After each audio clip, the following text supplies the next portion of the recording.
En estas variaciones de nivel social influyen sobremanera, ni que decir tiene, el grado de estimación que la actividad en cuestión goce en la sociedad. Pronto hablaremos un poco sobre este punto que es hoy de enorme importancia para ciertas profesiones liberales. Pero es preciso antes hacerse presente que esas variaciones en la buena fortuna de estas profesiones se originan últimamente en un factor general, que es una de las grandes variables históricas. No obstante su importancia, sorprende que no haya sido estudiado nunca directamente. Me refiero al margen o ámbito de cada época de la historia ha dejado al individuo. Durante el siglo pasado, la fe en el progreso, que dominaba en casi todas las mentes, llevaba a suponer, como cosa que va de suyo, que la valoración del individuo como tal y el consecuente otorgamiento de facilidades para su existencia no ha hecho sino crecer constantemente en la historia. Ahora bien, esto es un completo error. Ha habido una alternación de épocas que podemos llamar individualista y épocas colectivistas. Pero es preciso hacer la advertencia adjunta de que aquellas, las individualistas, han sido sumamente escasas y sumamente breves, hasta el punto de que puede considerarse lo normal en la historia la compresión del individuo por poderes anónimos. Una situación como la que ha gozado, por lo menos aparentemente, el individuo durante el siglo XIX es tal vez única en la historia. Y ello fue la causa de que durante esos 100 años prosperasen las profesiones liberales de modo incomparable. Por eso, me interesa hacer notar desde el principio que la profesión liberal significa el prototipo de la ecuación individual. La cuestión que más importa a vuestras profesiones es determinar si la actitud básica de las sociedades actuales es favorable o adversa a la individualidad. Gran sorpresa ha causado a muchos que con enorme rapidez, al menos aparente, y como si fuese la cosa más natural del mundo, hayamos pasado a una estructura social que es la más opuesta a la del siglo XIX. Bien patente es que hoy predominan las formas de actuación colectiva, y que el individuo no encuentra ante sí apenas espacio social suficiente para su obra personal. Voy ahora, como ejemplo, a hacer una ligera alusión a un hecho que es sobremanera representativo. En Francia, que era el país donde más estimados eran los escritores, tienen estos hoy que vivir de escribir en los periódicos. Ahora bien, la colaboración en los periódicos significa una como burocratización de la inteligencia. El periódico, obsesamente dirigido a la masa de los lectores, se deja, sin remedio, penetrar hasta el fondo por su modo de ser, de sentir y de pensar. Y el escritor queda apretado por los problemas momentáneos que interesan a la gente y por lo que ésta opina y espera. De aquí que la literatura francesa, ya en declinación, haya perdido toda originalidad y todo ímpetu. Pero este cambio de lo individual a lo colectivo ha sido sólo súbito en apariencia. Por debajo del individualismo vigente del siglo XIX se venía preparando la conversión, y algunos pensadores se dieron ya perfecta cuenta de ello. En Macaulay, en Tocqueville, en Comte, encontramos predibujada nuestra hora. Véase, por ejemplo, lo que hace más de 80 años escribía Stuart Mill.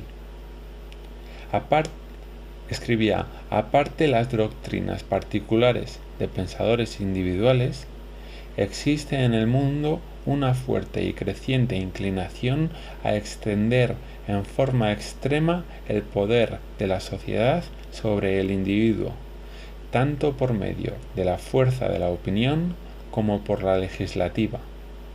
Ahora bien, como todos los cambios que se operan en el mundo tienen por efecto el aumento de la fuerza social y la disminución del poder individual, este desbordamiento no es un mal que tienda a desaparecer espontáneamente, sino al contrario, tiende a hacerse cada vez más formidable.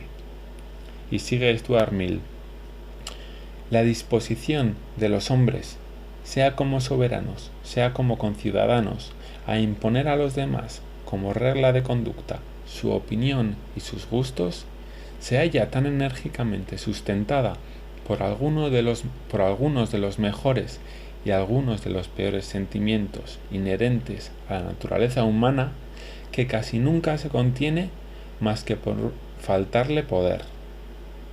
Y como tal poder no parece hallarse en vía de declinar, sino de crecer, debemos esperar, a menos que una fuerte barrera de convicción moral no se eleve contra el mal, debemos esperar, digo, que en las condiciones presentes del mundo esta disposición no hará sino aumentar.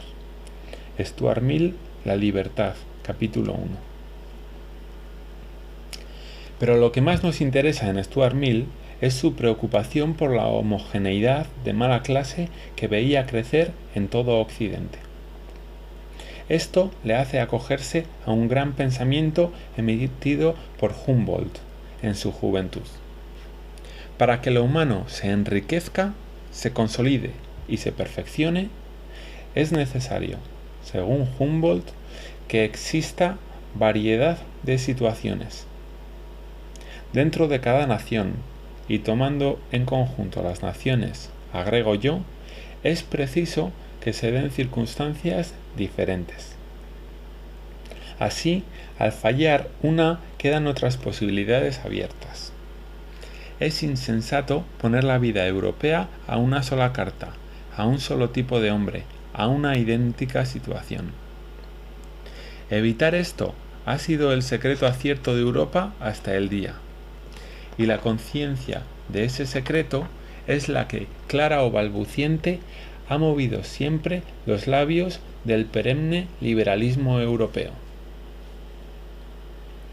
En esa conciencia se reconoce a sí misma como valor positivo, como bien y no como mal, la pluralidad continental. Me importaba aclarar esto para que no se tergiversase la idea de una supernación europea que siempre he defendido.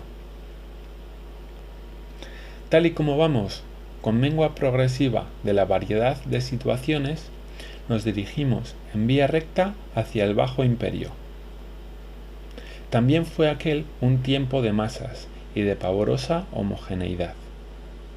Ya en tiempos de los antoninos se advierte claramente un extraño fenómeno, menos subrayado y analizado de lo que debiera. Los hombres se han vuelto estúpidos. El proceso venía de tiempo atrás.